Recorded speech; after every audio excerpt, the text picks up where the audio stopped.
말씀을 듣기 전에 다 함께 성함교회 인사를 나누며 교제하겠습니다. 사랑스럽습니다. 사랑스럽습니다. 아름답습니다.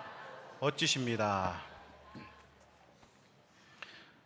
오늘 주일 오전 예배에 참석하신 모든 성도님들에게 주님이 주시는 은혜와 축복이 가득하시기를 예수님의 이름으로 축원합니다. 오늘은 주님의 발 아래에서 라고 하는 제목을 가지고 함께 은혜를 나누겠습니다. 오늘 본문을 보면 예수님께서 베다니라고 하는 마을에 가셨을 때에 예수님을 위한 잔치가 펼쳐지는 것으로 시작하는 것을 볼 수 있습니다. 왜 잔치를 벌였을까요? 쉽게 추측할 수 있는 것은요, 바로 앞장인 11장에서 예수님이 죽었던 나사로를 다시 살리시는 사건이 등장하는데, 이 놀라운 사건으로 인한 감사와 기쁨의 잔치였을 것으로 그렇게 보고 있습니다. 그런데 예수님이 하신 일에 대한 보답, 감사를 표현하는 잔치에서 마리아가 아주 특별한 행동을 하고 있습니다. 그것은 우리가 잘 알고 있는 것처럼 주님의 발 아래 엎드려 향유를 그 발에 붓는 장면이 오늘 본문에 등장하고 있습니다. 이때 마리아는요, 예수님의 발 아래 무릎을 꿇고 나아가는 모습을 보이고 있습니다. 여러분, 이렇게 주님의 발 아래에서 무릎을 꿇고 있는 모습은요, 마리아가 오늘 이때뿐만이 아니라 전에도 자주 취했던 모습으로 성경에 나와 있습니다. 마리아가 기록되어 있는 대부분의 성경을 보면요, 마리아는 주님의 발 아래에 앉아서 뭔가 예수님과 관계 가운데 있었던 것이 반복되어 기록되어 있다는 것이죠. 누가복음 10장 39절을 보면요, 그에게 마리아라는 동생이 있어 주의 발치에 앉아 그의 말씀을 듣더니 라고 기록되어 있는데요, 주의 발 아래 이렇게 앉아있는 모습이 등장하고 있습니다. 또 요한복음 11장 32절을 보면 마리아가 예수 계신 곳에 가서 배웠고 그 발 앞에 엎드려 이르되 주께서 여기 계셨더라면 내 오라버니가 죽지 아니하였겠나이다. 여러분, 이렇게 마리아는요, 예수님의 발 아래 엎드려서 눈물 흘리면서 간구하는 장면도 나옵니다. 마리아는요, 이렇게 어떤 다른 자세보다 예수님의 발 아래 엎드려서 무릎을 꿇고 있는 모습을 반복해서 보여주고 있습니다. 오늘 본문의 말씀에서도 예수님을 위한 잔치를 열고 예수님을 위해 뭔가를 했지만 동일하게 예수님의 발 아래 엎드려 값비싼 향유를 주님의 발에 부은 사건이 오늘 본문에도 기록되어 있습니다. 이 발 아래 엎드렸다, 여러분, 이게 무슨 의미를 갖고 있을까요? 여러분, 이 발 아래 엎드린다라는 말은요, 나는 당신의 종이고 나는 당신 앞에 아무것도 아닙니다 라고 표현하는 아주 기본적인 태도입니다. 어떤 예의상의 공경을 표현하는 것보다 발 아래 엎드렸다는 얘기는요, 한마디로 종의 태도인 것입니다. 주님, 저는 당신의 종입니다. 우리가 입으로 고백은 잘하지만 우리가 하나님 앞에서 관계를 맺을 때에 이 정말 종의 태도를 갖는 거, 여러분, 이게 쉬운 일은 아니다라는 것이죠. 여러분, 왜냐하면 종이 된다라는 이야기는요, 기본적으로 나는 내 것이 없고 나는 아무것도 아니라고 하는 것을 전제로 하기 때문에 그렇습니다. 그러니까 나를 비워내는 태도가 이 종의 태도라는 것이죠. 마리아는요, 예수님의 말씀을 들을 때든 아니면 자기 오라버니의 생명에 대해서 간구할 때든 아니면 향유를 그 발에 부을 때든 언제나 같은 태도를 취하고 있었다는 것이죠. 그것은요, 나는 아무것도 아닙니다, 나는 주님의 종밖에 되지 않습니다 라는 표현을 나타냈다라는 것입니다. 이런 표현은요, 이 마리아뿐만이 아니라 성경에 자주 등장하는 표현인데요, 사도행전을 보면 베드로가 고넬료라고 하는 이방인의 집에 들어갔습니다. 그때 고넬료가 보이는 태도가 나오죠. 우리는 그냥 성경에서 읽으니까 베드로 그러면 사도지, 고넬료 그러면 이방인인데 뭔가 좀 필요가 있는 사람이지, 또 신앙이 있는 사람이지, 이 정도로만 우리가 생각할 수 있지만 태도가 완전히 달랐다라는 것이죠. 아시겠지만 여러분, 고넬료는 그 당시에 백부장이었습니다. 로마의 백부장이면요, 고급 장교, 높은 직급에 있는 그런 속한 장교 중에 하나였습니다. 그리고 로마는 어떤 나라입니까? 그 당시에 베드로가 속한 이스라엘을 민족을 지배하는 지배 민족이었습니다. 여러분, 지배 민족의 장교가, 고급 장교가 베드로에게 찾아갔습니다. 베드로는 여러분 어떤 사람이죠? 일단 지배를 받는 이스라엘 사람이었고, 사도라고 불리는 건 우리 생각이지 그냥 어부 출신입니다. 지배를 받는 지역의 어부 출신입니다. 아무런 지위가 없습니다. 그런데 놀랍게도 사도행전 10장 25절을 보면 마침 베드로가 들어올 때에 고넬료가 맞아 발 앞에 엎드려 절했다라고 기록되어 있습니다. 여러분, 그는 지배 민족의 고급 장교로서의 태도가 아닌 하나님 앞에서 겸손한 종의 모습을 보여주고 있다는 것입니다. 그래서 사회적으로 어떤 지위에 있든지 하나님 앞에 엎드려 절하는 이런 겸손의 모습은요, 우리 신앙에 있어서 굉장히 중요한 부분을 차지하고 있음을 우리는 기억해야 된다는 것입니다. 마리아가 엎드린 것도 동일한 것이죠. 여러분, 겸손은요, 외형적으로 고개를 숙이는 게 다가 아니죠. 겸손은요, 주님의 발 아래 그 발 아래 엎드리는 것입니다. 다시 말하면 나는 하나님의 종이고, 나는 내 것이 아무것도 없고, 나는 주님 앞에 아무것도 아닌 것을 인정하는 것, 그리고 나를 비워내는 것. 여러분, 이 비워낸다는 말은요, 내 속에 하나님으로 채워야 될 필요가 있다는 것을 인정하는 것을 말합니다. 그런 태도가 주님 앞에 엎드리는 태도라는 것이죠. 지금이야 마리아가 귀한 어떤 신앙의 사람으로 인정받는 것이지, 이 당시의 마리아는요, 사회적으로 아무 인정도 받지 못했던 그냥 가난한 시골의 어떤 처녀였습니다. 나중에 그가 부은 그 향유의 가격을 봐도 그의 전 재산의 크기가 그렇게 크지 않다라는 것을 우리는 알 수 있습니다. 그런데 그와 대조되는 사람이 성경에 등장하죠. 대조되는 사람들, 11장을 보면 대제사장들과 바리새인들이 등장합니다. 실제로 대제사장들은요, 또 바리새인들은 하나님을 더 섬겨야 됐던 사람들입니다. 그들은 하나님을 더 알아야 했고, 하나님께 더 큰 믿음을 표현해야 했었고요, 하나님께 더 가까이 나아가야 될 사람들이었습니다. 하지만 그들이 한 것은 무엇입니까? 메시아로 오신 예수님 앞에 무릎을 꿇거나 엎드리는 모습을 취하기보다 그들의 선택은요, 예수를 죽일 선택을 합니다.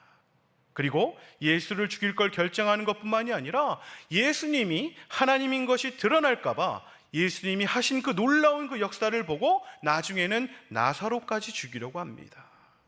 죽은 지 나흘 만에 예수님이 다시 살린 나사로는요, 예수님이 하나님의 메시아인 것을 증명하는 강력한 표적이었죠. 그것을 없애기 위해 예수님을 죽일 뿐만이 아니라 나사로 저놈까지 죽여야겠다라고 하는 그런 계획을 짰다라는 것이죠. 왜 그랬을까요? 교만함이죠. 교만함이란 하나님 앞에 내가 종으로 살기보다 주인으로 살고 싶어하는 마음입니다. 그 사람이 모태신앙이건 훈련을 많이 받았건 어떤 직분을 받았든 어떤 경력과 학력이 있든 상관없이 주님 앞에 엎드릴 수 없는 태도를 갖고 있는 사람, 그것이 그 시대의 대제사장과 바리새인이라는 것이죠. 그 모습이다라는 것입니다. 그래서 결국 그래서 그 사람들을 통해 하나님은요, 역사하시지 못했습니다. 결국 그들이 어떻게 합니까? 나중에 예수님을 십자가에 못 박아 죽게 만들었죠. 오늘 본문의 마리아는요, 이들과는 대조적으로 예수님의 발에 향유를 붓게 되는데요, 이것은 예수님이 이제 메시아로서의 삶을 시작한다라고 하는 하나의 준비, 장례를 준비하는 행동이었습니다.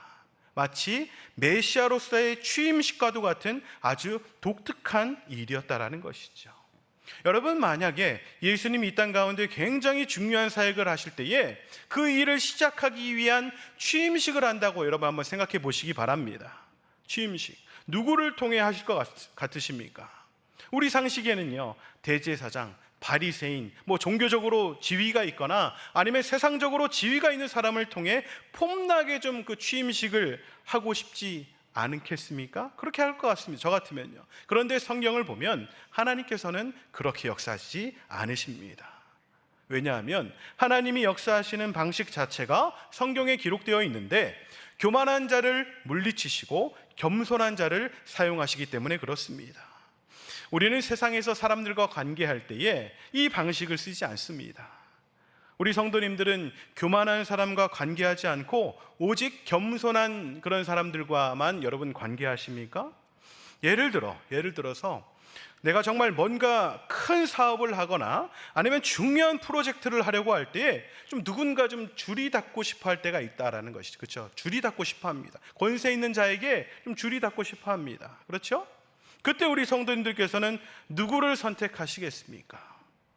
지난 수요예배 때 오신 분들은 아시겠지만 박정호 목사님이 밸런스 게임을 하셨는데요. 저도 한번 해볼까요? 1번, 거만하고 싸가지는 없지만 엄청난 능력과 인맥을 소유한 사람. 내가 큰 프로젝트를 하려고 합니다. 1번 그런 사람이에요. 2번은 별로 가진 것도 없고 능력도 없지만 기도를 정말 많이 하시는 장로님. 여러분 1번이십니까? 2번이십니까?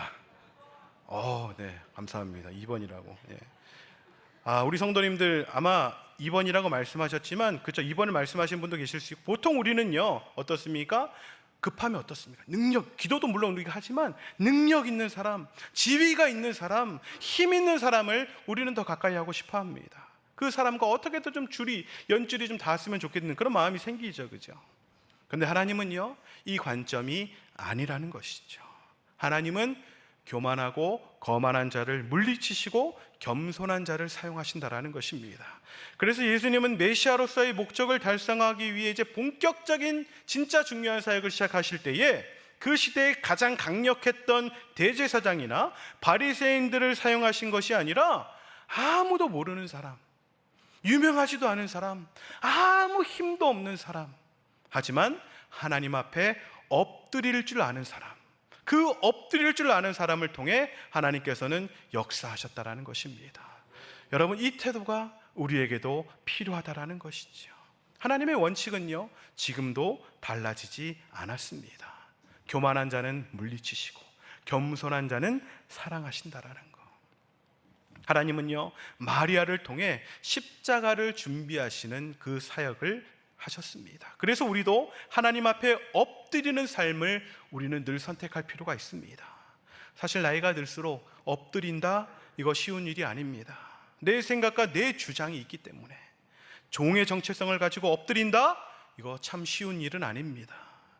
경험이 많아도요 엎드리는 거 쉬운 일이 아닙니다. 왜냐하면 내가 경험한 것이 너무 많기 때문에, 내 것이 너무 많기 때문에. 여러분 그럴 때일수록 나를 비워내고 하나님, 저는 하나님 앞에 아무것도 아닙니다, 저는 주님의 종일 뿐입니다 라고 하는 태도가 우리 안에 필요하다라는 것이죠. 특별히 이런 태도를 가진 사람의 삶에 하나님이 주신 변화와 성장이 성경에 기록되어 있는데요, 그것도 우리 잠깐 좀 살펴보고 싶습니다. 주님, 늘 그 주님의 발 아래에서 엎드려서 주님과 관계했던 이 마리아에게 있었던 변화와 성장의 모습이 성경에 나와 있습니다. 첫 번째 마리아가 했던 일은 뭐라고 했죠? 마리아는요 주님의 발 앞에 무릎을 꿇고 주님의 음성을 듣는 그 일을 선택했습니다. 마리아의 첫 번째 모습이었죠. 주님의 발 아래에서 말씀을 들었죠. 그죠? 그것은 바로 자신을 위한 하나의 반응이라고 볼 수 있습니다. 자신을 위한 반응이었죠. 주님의 발 앞에서 말씀을 들은 덕분에 그는요 진리 안에서 새로워지는 경험을 하게 됩니다. 내가 뭘 했다, 내가 무슨 경력이 있다 말하는 것보다 더 중요한 것은요 하나님 앞에 내가 듣기를 선택하는 것입니다. 왜냐하면 거기에서 우리의 신앙은 출발하는 것이기 때문에 그렇습니다. 내가 하나님 앞에 듣기로 결정하는 것입니다. 무릎을 꿇고 주님 앞에서 내 모든 선입견을 다 내려놓고 주님 앞에 듣는 태도가 우리 안에 필요하다라는 것이죠. 이게 바로 마리아가 첫 번째 가졌던 모습입니다. 그러다가 마리아는요 이 삶이 확대가 되기 시작합니다. 두 번째로 주님의 발 아래에서 엎드려서 뭘 했습니까? 아까 살펴본 것처럼 그 죽은 오라버니 나사로가 다시 살아날 수 있도록 간구했다라는 것입니다. 처음에는요 내가 그냥 주님 앞에 듣기로만 선택했던 그가 시야가 열린 것입니다. 시야가 열려서 누군가를 위해 예수님 앞에 간구할 수 있는 사람으로 여러분 변화되었다라는 것이죠. 내가 하나님 앞에 듣는 사람은요 누군가에게 가장 절실한 것을 주님께 간구할 수 있는 사람이 된다라는 것입니다. 하나님 앞에 음성을 듣던 사람이 음성을 듣는 삶을 살다가 이제 하나님이 시야를 열어주셔서 자신만을 위한 간구로, 자신만을 위한 은혜 받음으로 끝나는 것이 아니라 누군가를 위해 기도할 수 있는 것, 이게 바로 중보기도겠지요. 여러분, 중보기도가 무엇입니까? 내가 원하는 기도도 하지만 그보다 하나님이 원하시는 기도를 하는 것, 그리고 내가 원하는 대로 간구할 수도 있지만 하나님이 원하시는 것을 간구하는 것. 놀라운 것은요, 마리아가 자기 오라버니를 살려달라고 했던 이 간구는요, 어떤 단순한 어떤 한 개인의 오빠를 살리는 데 역할을 했던 것으로 그냥 끝나고 기록되는 것이 아니라 예수님이 죽은 지 사흘 만에 다시 살아나시는, 예수님이 하실 일을 예표하는 사건으로 남게 되었다라는 것입니다. 이건 그러니까 그냥 어떤 개인적인 간구를 뛰어넘어 한 사람의 기도를 통해 하나님이 하실 일에 대한 그림자, 하나님이 하실 일이 나타난다는 면에 있어서 우리가 이전에 알고 있던 기도와는 완전히 다른 차원의 기도를 마리아가 올려드렸다라는 것입니다. 마리아는요, 예수님 앞에 엎드려서 기도의 성장, 변화를 경험하는 것을 우리는 보게 됩니다. 그러다가 이제 세 번째가 오늘의 장면이죠. 값진 향유를 붓는 것입니다.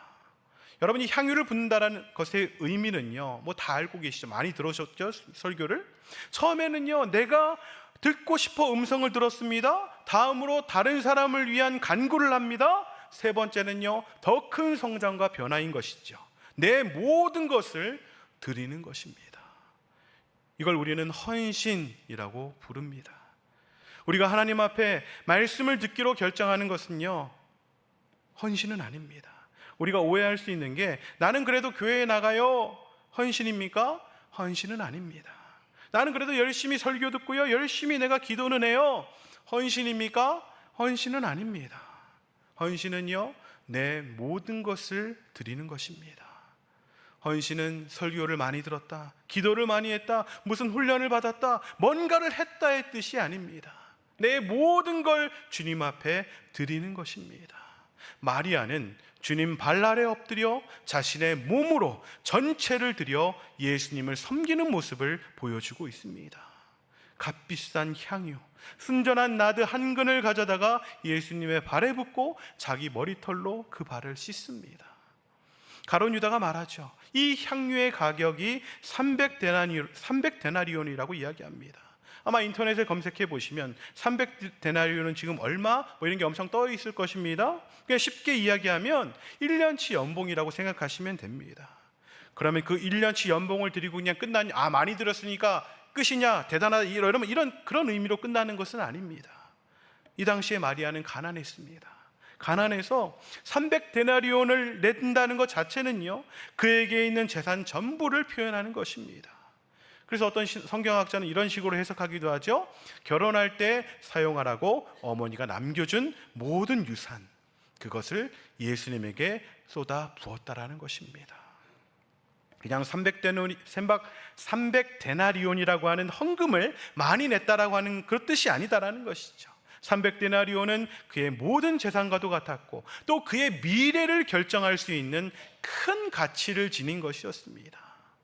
결혼할 때 사용한다는 것은 무슨 의미입니까? 이게 있어야 결혼할 수 있고, 이게 있어야 미래를 내가 좀 만들 수 있고, 이게 있어야 가정을 꾸릴 수 있고, 이게 있어야 자녀도 낳을 수 있고, 그 모든 미래에 관련된 전체를 우리 주님 앞에 쏟아 부었다라는 것이죠. 여러분, 우리에게 적용하면 어떻게 적용할 수 있을까요? 내 인생의 모든 계획, 내 인생의 모든 꿈, 내 인생의 모든 관점, 내가 갖고 있는 모든 선입견까지 모두 쏟아 부은 것입니다. 내 모든 것을 주님 앞에 다 내려놓았다라는 것이죠.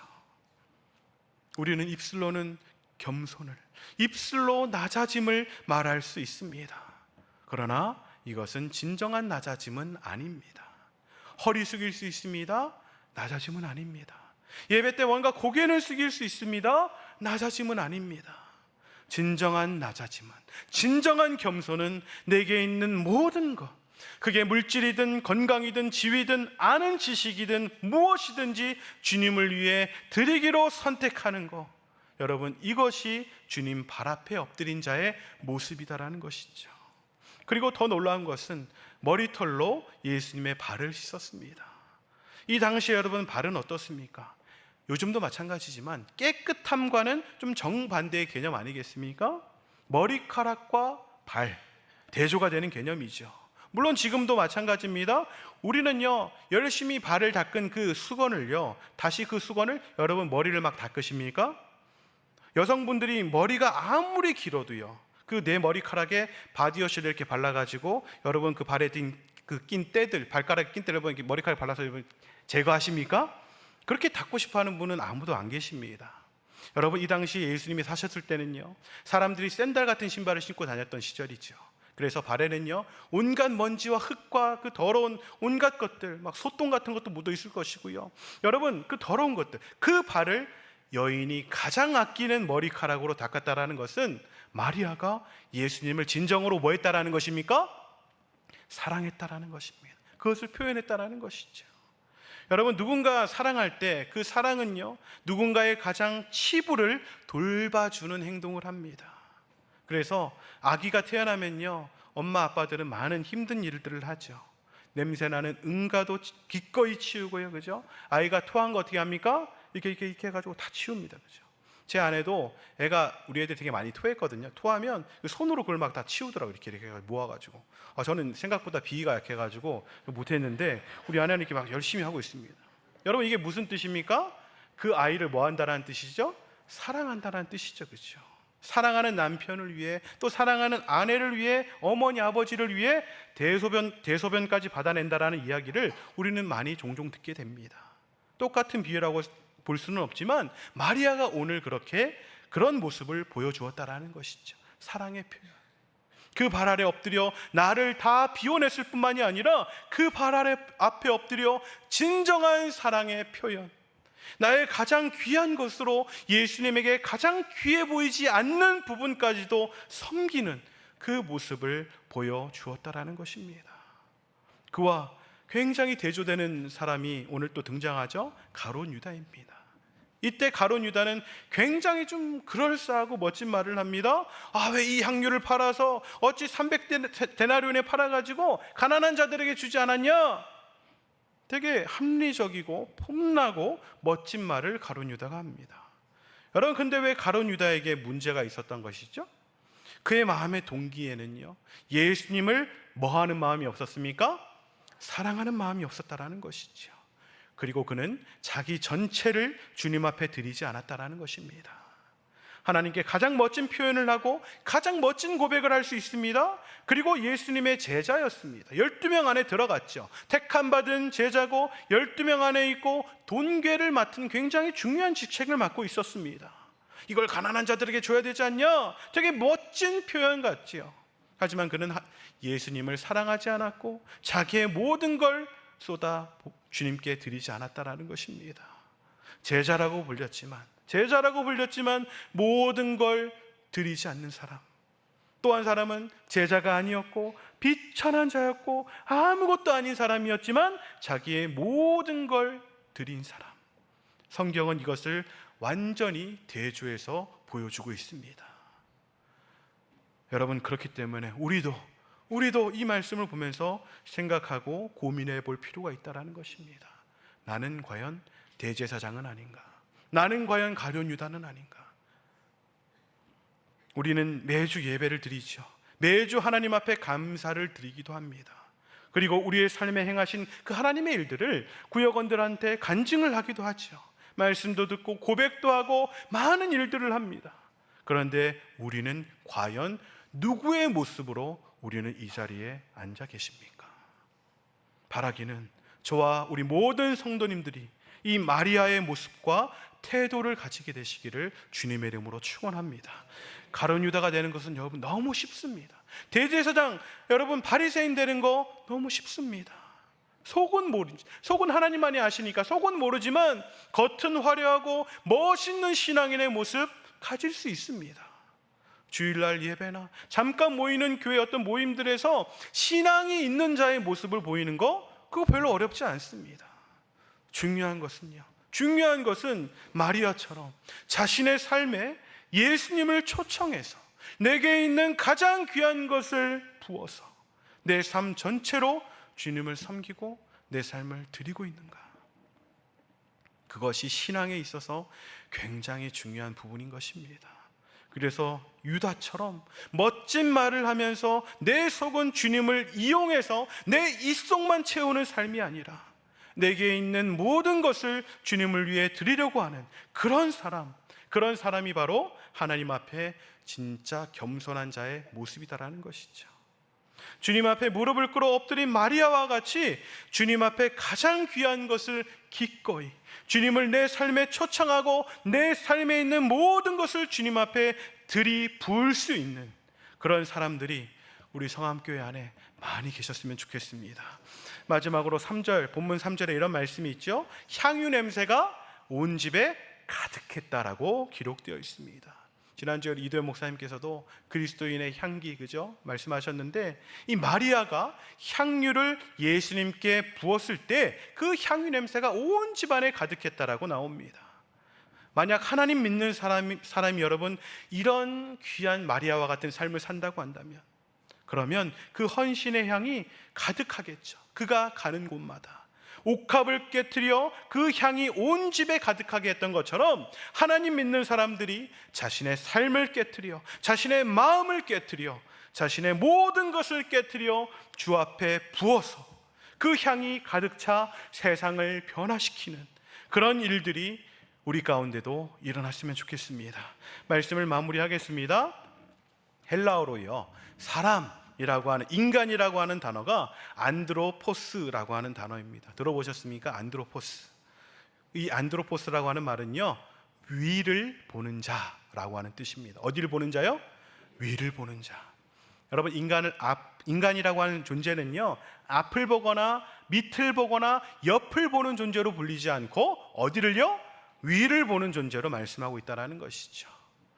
우리는 앞을 보고 옆을 보고 밑을 보고 사는 사람들이 아니라 우리 위에 계신 하나님, 주님을 보며 사는 사람들이라고 여러분 단어에도 그렇게 기록되어 있습니다. 그렇기 때문에 만약에 여러분의 삶을 한번 좀 점검해 보십시오. 만약에 내 삶이 주님과 똑같은 선상에서 똑같은 높이에 있다고 한다면 우리는 어떻게 될까요? 어떻게 되겠습니까? 그럼 우리가 스스로 낮아져야 되겠죠. 혹시나 내 생각과 관점이 주님보다, 주님의 말씀보다 혹시 더 높아져 있으신 분은 혹시 없으십니까? 그렇다면 다시 한번 우리는 말씀 앞에 우리 스스로를 낮추어야 된다는 것입니다. 그래서 내가 주님을 어떻게 봐야 될까요? 위에서 이렇게 봐야 될까요? 밑에서 이렇게 주님을 올려다 볼 수 있도록 우리가 바꿔야 된다는 것입니다. 오늘 말씀을 통해 나는 과연 앞과 옆과 밑을 보고 살아가는가? 아니면 위에 계신 우리 예수님, 내가 예수님을 더 위로 보기 위해 무릎을 꿇고 엎드리고 있는가를 한번 생각해 보시면서 언제나 주님의 발 아래 거하시는 저와 여러분 모두가 되시기를 주님의 이름으로 축원합니다.